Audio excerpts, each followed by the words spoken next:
Hey Rhody, I'm Elise Major. And I'm Jenna Kaplan, and this is Hey Rhody Weekly, a new show from Hey Rhody Media Co that brings our magazines to life.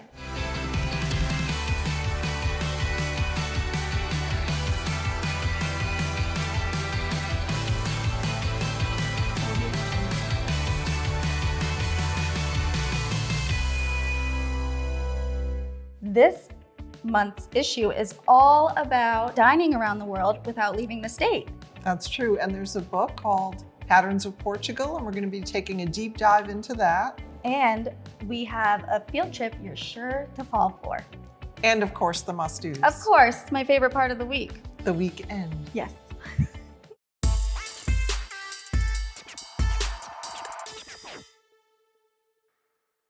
So Elise, the other day I was at Dave's Marketplace, and you know what they always have there?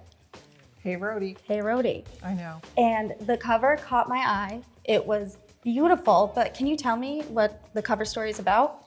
The cover story for May is all about dining. It's our annual dining issue. And this year we decided to do the global food trend because a little bit of research showed that you can eat something from almost every continent someplace in Rhode Island. And our writer, Jenny Shand, did the cover story. She did a beautiful job. And I love that she made recommendations about, like, if you've never had African food, you know, what you should try first. So I really like the way that we set it up. So it might be like, if you want to try French cuisine, there's a little arrow, like go to Newport, and you can go to like Stoneacre Brasserie.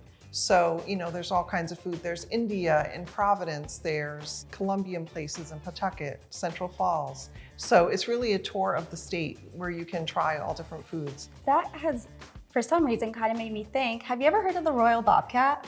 I've heard about it, but I've never been. You haven't? Okay, so think if Taylor and Abby could like decorate their house with all cats. That's what it looks like on the inside. So I would need a Zyrtec to go to this place. Yeah, well, they're not real cats. Oh, okay, good to know. No, it's not a cat cafe. So Royal Bobcat, it is on the hill. They serve absinthe. So absinthe. They have the absinthe bar. Yes, service, yes.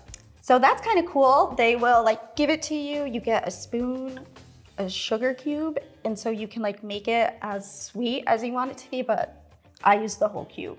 And Wasn't that like a big drug like in the 1800s where like writers and poets would use absinthe, and then it was like maybe even outlawed or something?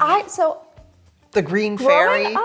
So growing up, I like thought that it was illegal. So then when I went to Royal Bobcat, I'm like, say less. But so they do a fusion too. Like they have kimchi mac and cheese. They'll do some kind of steak and cheese. That's a fusion too. It's a really cool spot. You should check it out. Yeah, totally. That's a fun, I love all the fun fusions. Yeah. Which also is those little perler beads that you iron and make things with called Fun Fusion. What? I don't know. Shout out to Michael's Craft Store.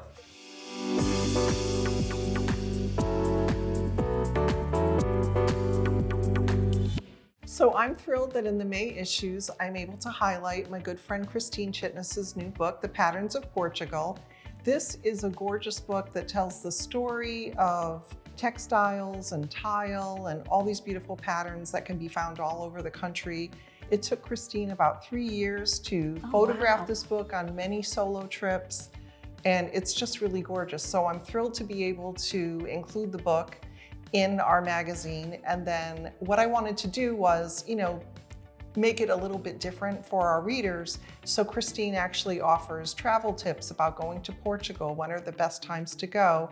And she also has suggestions of goods that you can buy locally to bring some of those patterns of Portugal home. And we even take a little dotted line over across the border to Fall River to Portugalia Marketplace, which how can you not mention, you know, Portugalia when you do a lot of Portuguese content. So there's like a pitcher you can buy there and some soap, and then there's also some other things made locally, like a cork bag, and it's a beautiful book. A cork bag? Yeah, so in Portugal, cork is a really big product, and they make, you know, you can make many different things of it. out of it. And there is like a company that makes a bowl out of cork or a handbag out of cork, way beyond your cork board. So that's Bent and Brie, and they're based in Seekonk, Mass. So a couple little things over the Rhode Island border, but it's a, a beautiful segment in the issue. I can't wait to look at the pictures in it. Oh, what's gorgeous. And we do have some of Christine's shots of Portugal as well, like the beautiful flowers and tile and, the patterns of Portugal.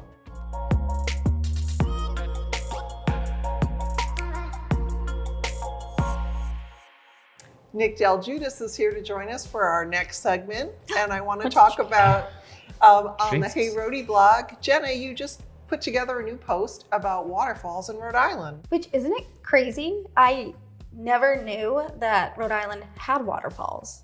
Many waterfalls. Yeah, they have a lot. So how it came to be was I was listening. What are you? Just like the thought of being like, there's no waterfalls here. Well, period. I would like waterfalls. Where would you think they would be? All the water's flat. Pretty much. But yeah, so there's actually I want to say 8 to 10 waterfalls. And what's surprising is they're in kind of central Rhode Island, like in Smithfield and Burrillville. But there's also some out by Charlestown, because I was thinking, not everyone likes the beach, With warmer weather, it's not just about going to the beach, it's also about enjoying nature. Mm-hmm. So yeah, we're hitting springtime. Yeah. So springtime's everybody's, it's time to hike again, go out and explore. So spring comes around, I get to go travel around and do photos, and I'm always looking for scenic spots. So when I saw that you had done this blog, I was more surprised by how many waterfalls there were. I grew up right near one of the ones you have on your list in North Smithfield, Slatersville, and I knew that was on the list. There's a couple over there. But the fact that you had so many, really surprised me. I had no idea. So you knew Rhode Island had waterfalls at first? I knew there was at least one. I had not a clue. But yeah, so there's Wolf Hill Quarry Falls in Smithfield, the Horseshoe Falls in Charlestown, and then also Harrisville Falls in Burrillville. So yeah, a lot of the villas have the falls, which makes sense because waterfalls were needed to run the mills during the Industrial Revolution. Oh my gosh, am I fun at parties or what? Oh yeah. Woo! Anyway, you're sure to fall for Jenna's blog post on waterfalls online at heyrhody.com.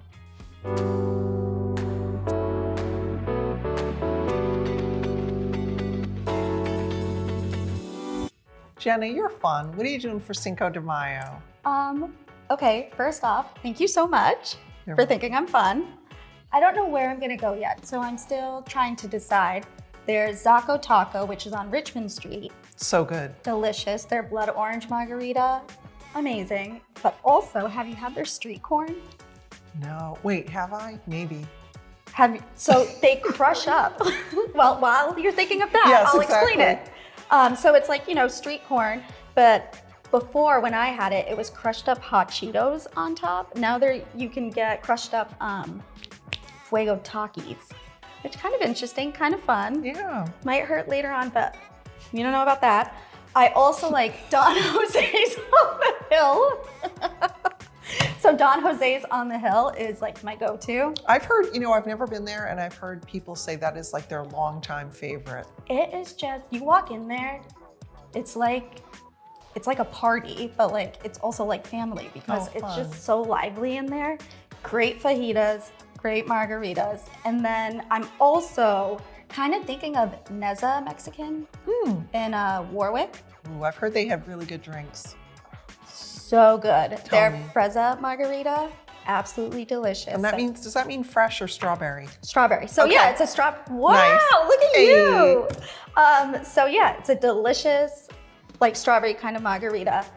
And then they also have great queso, but I know that's not for you. I don't like cheese, but you know what? I'm gonna pivot and say May 10th to the 12th, Ballet Rhode Island is putting on Cinderella at the Vets. Ooh. And usually they haven't done a show at the Vets besides the Nutcracker since the pandemic. So this is a big deal. Oh, wow. I saw a preview the other night that they did at the Providence Art Club, and they had some of the performers wearing the costumes, and they are gorgeous.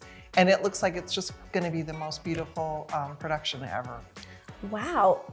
Sounds fun. Right here in Providence. Gotta love that. Exactly. And then don't forget, if you are out on the weekends, maybe at the ballet, and you take pictures, tag us using Hey Rhody Photos on Instagram. We love to see them.